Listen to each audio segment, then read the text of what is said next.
Day 12. I also solved the Skinner murders, flaying murders of innocents in the Bridge district. A local courtesan has smelled something odd on a man who passed her. A friendly and helpful merchant gives me some samples of odoriferous items that are similar. She identifies the odor as oak bark tannin, useful in leatherwork. I question a beggar, and he turns out to have found a strange sample of leather when the last murder occurred. The merchant identifies it as elephant hide. There is a leatherworker's shop nearby. I question the proprietor, a Regiec hidesman, and he admits to the crimes and escapes. I follow him into the basement, tripping some cloudkill floor traps, but he has fled the scene aboard a boat through a secret subterranean connection to the docks. A mage, 2 rune assassins. The twisted rune is popular in this area, I see. 2 gas, and a hideous bone golem. A giant skeleton with bone-skied blades for arms remain behind. The mage promptly disintegrates himself, perhaps to avoid being caught, and the assassins go invisible. I do too, but they can still see me.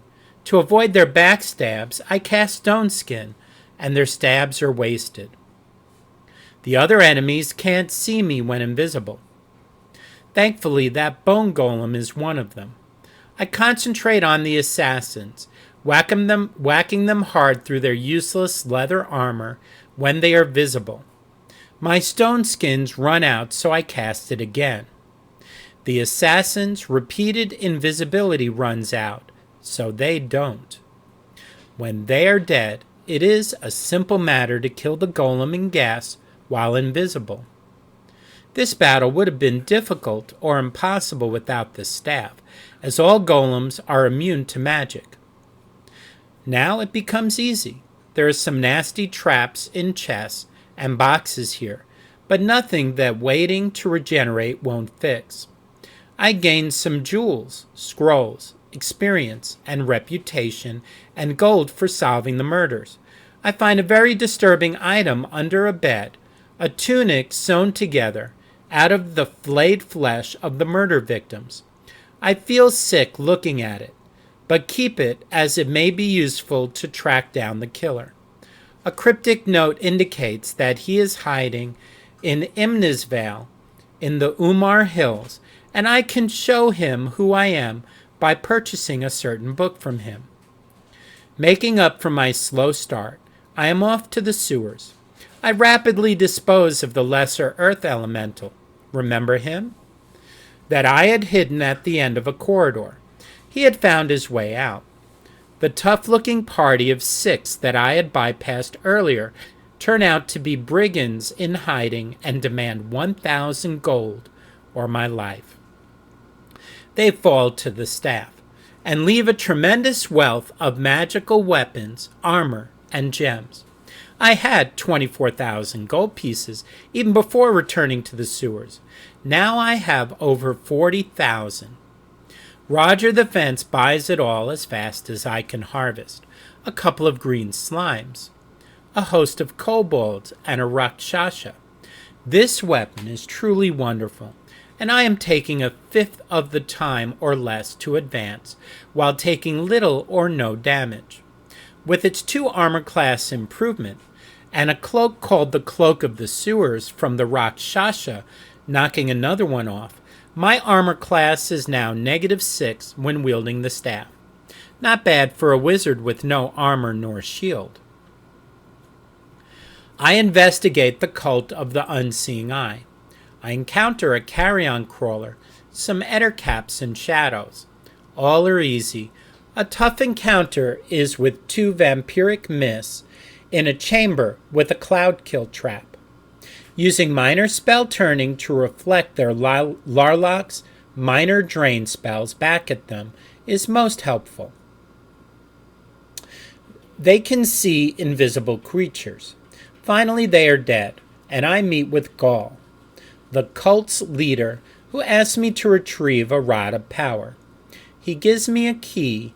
Just inside the sealed area is another elaborate tomb, just like the one the elemental lich was found in. There are some ex-cult members here who want me to find the rod and destroy it rather than giving it to the cult leader. I think I will listen to them. The cult worships a beholder of all things, as a little God. I just don't understand some people. I descend into the bowels of the underground. There are a couple of sword spiders and giant spiders. Easy stuff. There is also a wandering har, and it is not easy at all. It can see me while invisible, being a mist. It is completely magic-immune. I hate that. And its attacks can stun. I get stunned once and almost killed. I cast Blur to improve my saving throws and armor class, and managed to get rid of it. I set off a cloud kill trap, grabbing a few spells and gems, which actually turns out to be handy. When I encounter a group of gibberlings just beyond that, I lead them into the gas and they die instantly. So he used a minor spell turning to reflect the Larlock's minor drain. Also, he used Blur to improve his saving throws.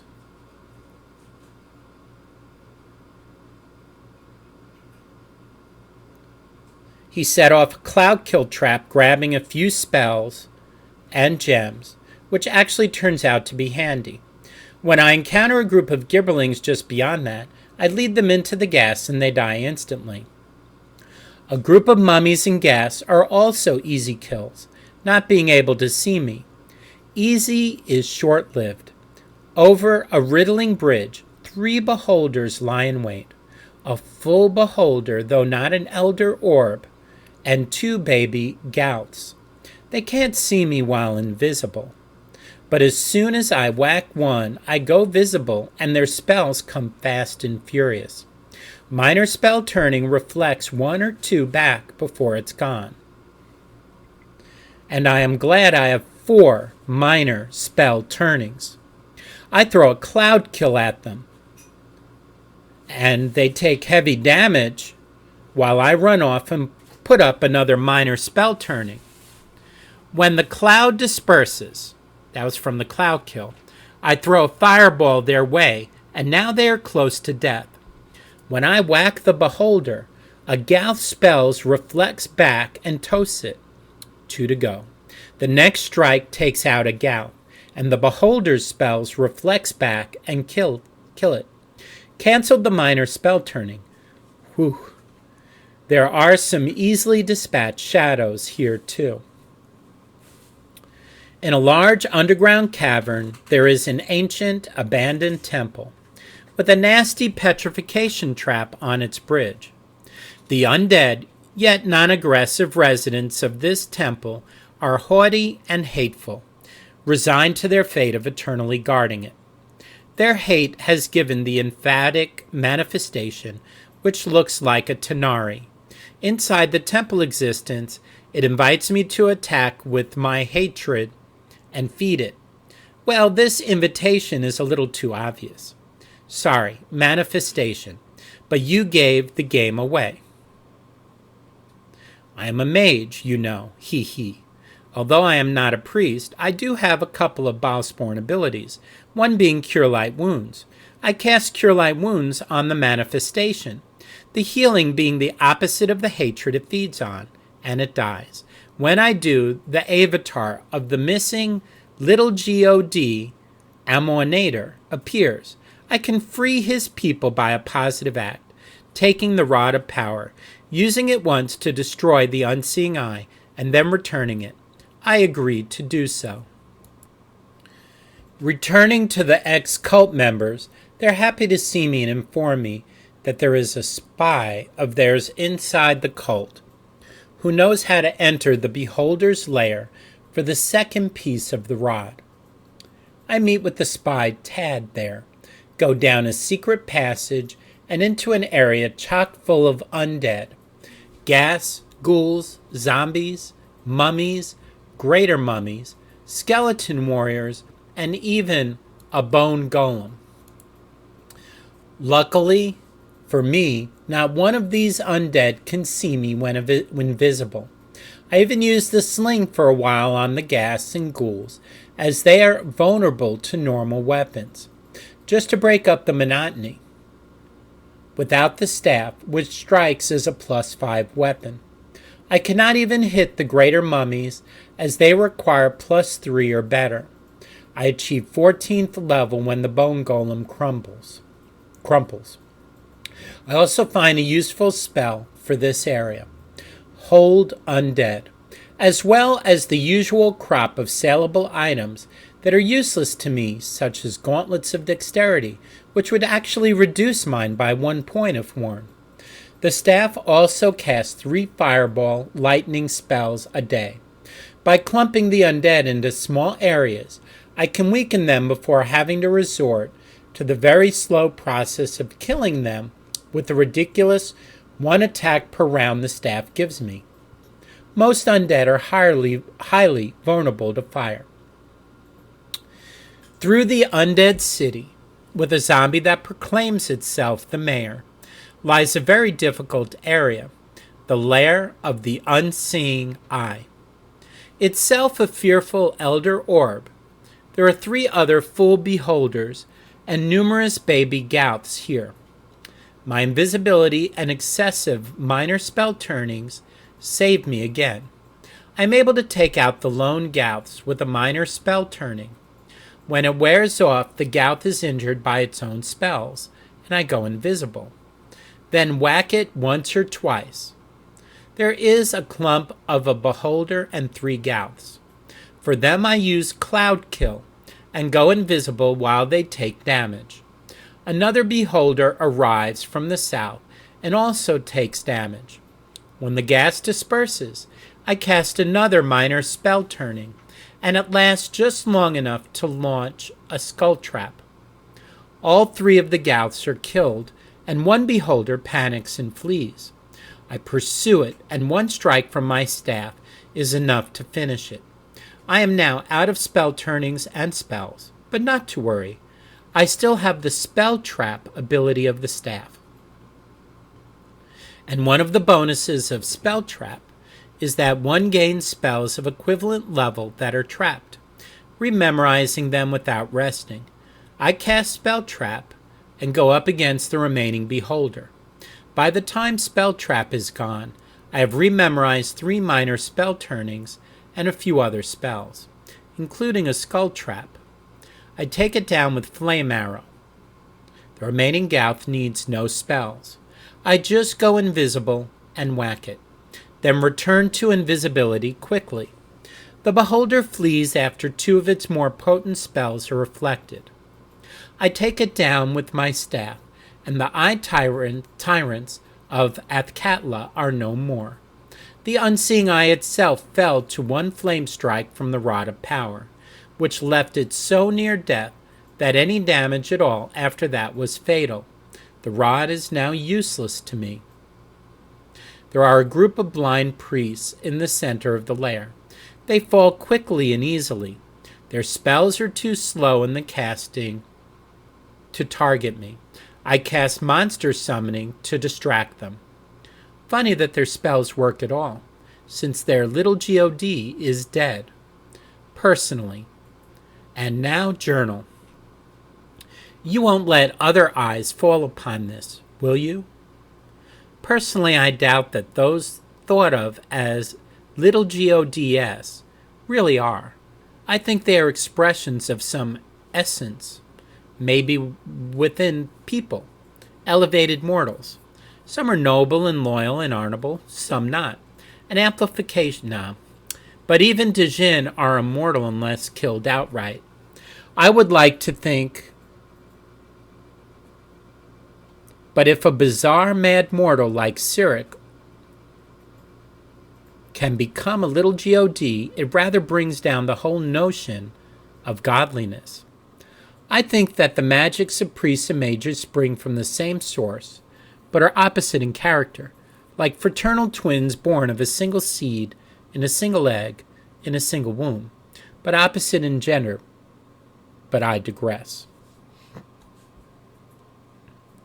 Day 13.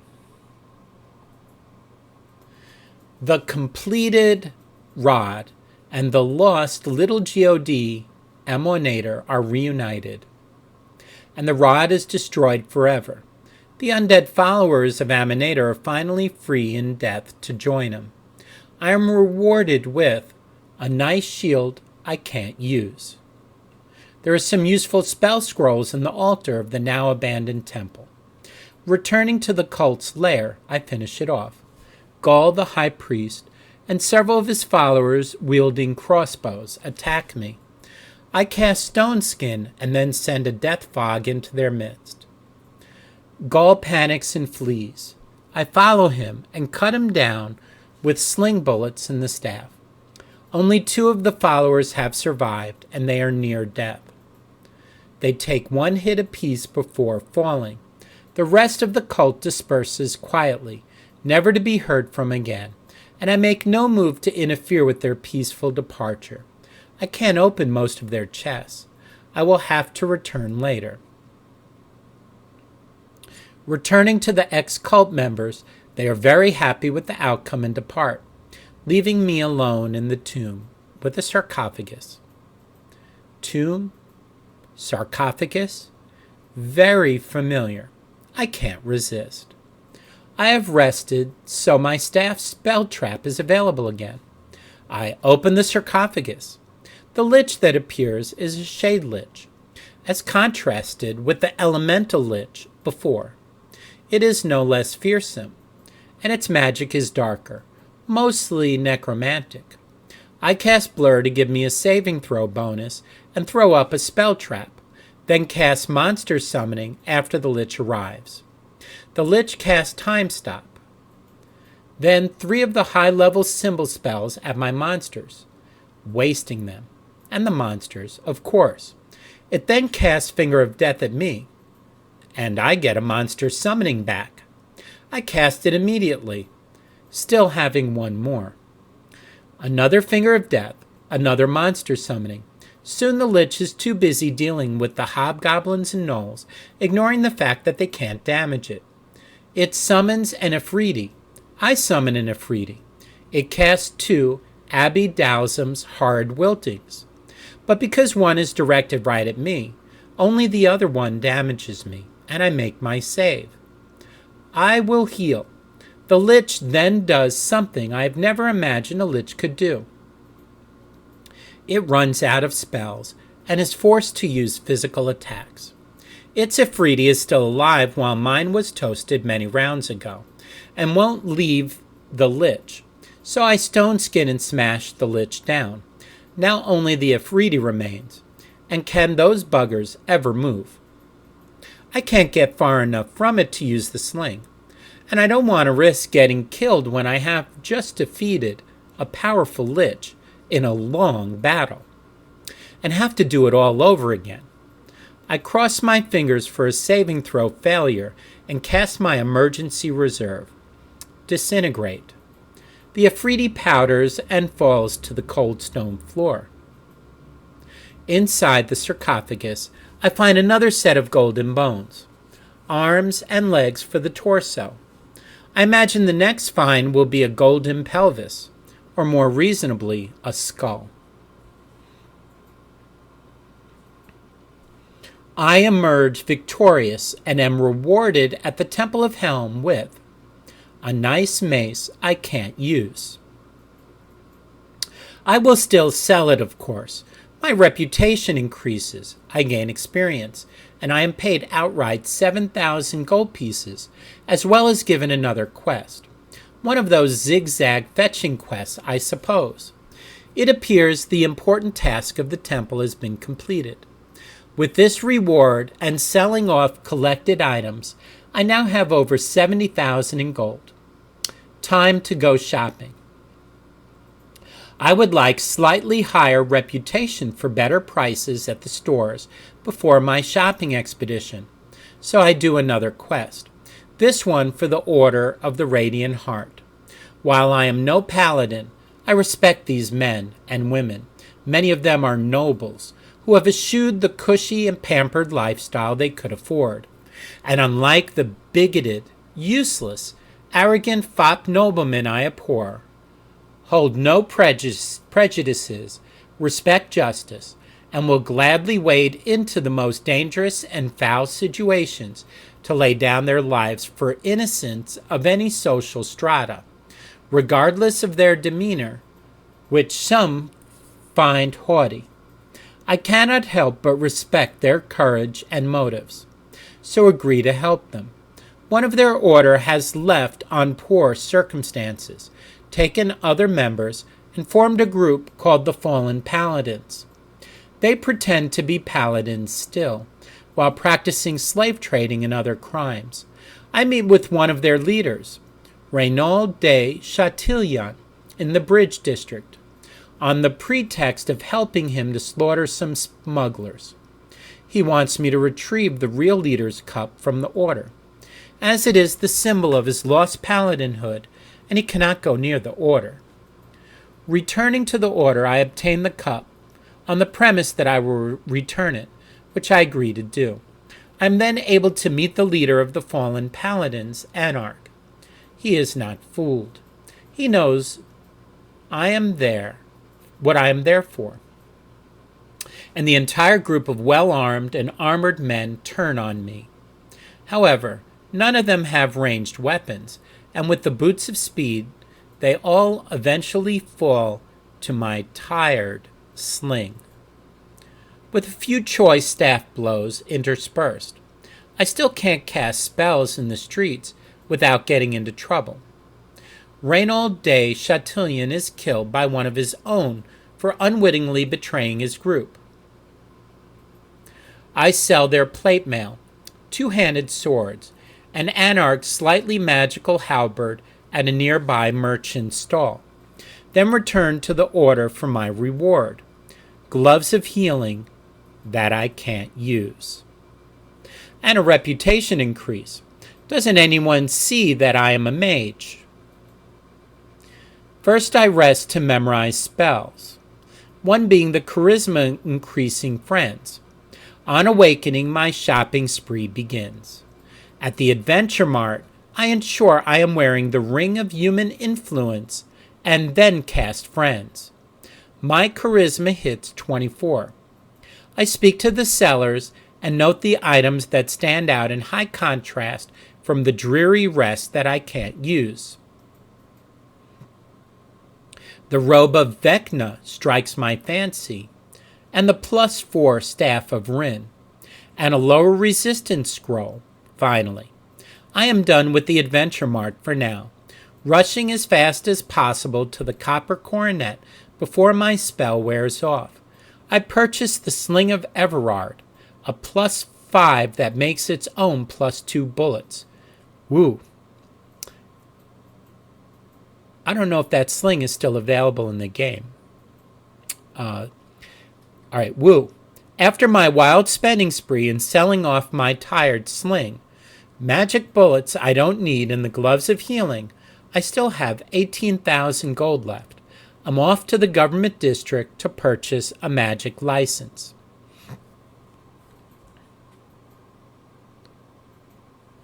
Day 14. This turns out to be a wise decision. I leave the government's office. New license in... Where is it? I don't get an official document for forking out 5,000 gold. I hope there's proof I paid. I didn't even get a receipt. A vampire is outside. It charms a shadow thief, and they both attack me. Now I can take it on the only way I know how. Knowing how difficult they are to kill, I cast Disintegrate. But it makes the save. No wizards appear, so the license must be in effect and recognized. 2 ominous soldiers attack the shadow thief. I cast Agonazer's Scorcher on the bloodsucker for 10 damage. It is only barely injured. I can hit it with the Sling of Everard bullets, which do damage it, so I did purchase a good sling. I was somewhat afraid its bullets weren't magical. It regenerates faster than I can damage it. I knuckled down, cast Stone Skin, and used the Staff of Rin I just bought, which is actually deadlier than the Staff of the Magi in straight combat. I managed to take it to badly injured before the skins are gone. I still continue to hit it after they are, as well, wishing I didn't, but determined to beat this thing into the dirt. Finally, when I am badly hurt, and the vampire is near death, I lure it to near the charmed Shadow Thief and cast Skull Trap, rapidly becoming one of my favorite spells. Both of them die. I am terrified by the notion that soon I may be fighting roomfuls of them due to my choice of allegiances, but I must press on. I visit the cemetery to see what it has to offer. A load of undead, I expect, and am not disappointed. There are skeleton warriors, mummies, and shadows, and a really tough Crypt King. No idea what he is, other than a dead man in armor with a magical sword. The extensive hidden underground of the cemetery holds spiders galore, ettercaps, mummies, skeleton warriors, shadows, wraiths, and a very out-of-place drow named Pe-Ina in a spidery lair. None of these can see me with the staff protecting me, and the sling of Everard can damage all of them but the Crypt King, so they all fall almost easily. I get poisoned once by a spider. The little ones are really deadly, but the Bowsporn's slow poison ability saves me. Paina drops a couple of nice scrolls and a statuette. Like Dridsto Erdens, that summons a spider ally once a day. Nice to find an arachnid on my side for a change. In her lair, I find an Ioun Stone that lowers my Thaco by 1 and gives me a 10% hit point bonus, which couldn't be more useful. I have heard some say that mages can't use Ioun Stones, but they are wrong about this. I have checked, and we can. I put it on my head, and it's a perfect fit. You can see it in my portrait, if you check carefully. Now, why would I be painted wearing something I shouldn't? There are 4 assorted jewels and things, but nothing major. There are a couple of doors in the underground I can't open. The handle exudes fear. The decker shows the trappings of a culture that worshipped death. Vampirism began there. The vampire's lair is beyond those doors. I wonder when I will meet them.